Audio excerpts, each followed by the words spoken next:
pathin in phat pha epi wa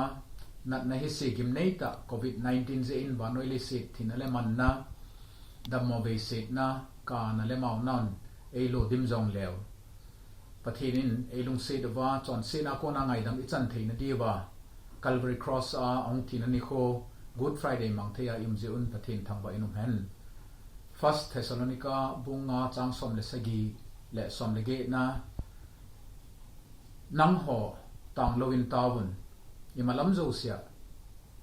thangwa un ize inamiti le hi che hi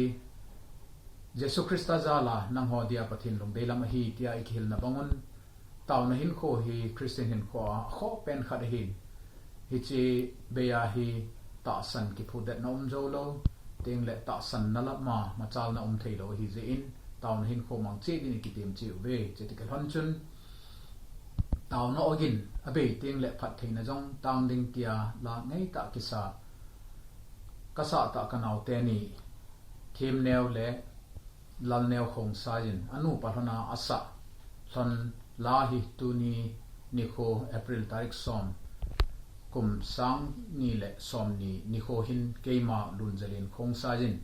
mizo se ngai thei din pathin minin kathan do tai angai jo se pathinin phathei bo hen lang pathin lopina changta hen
Tam ding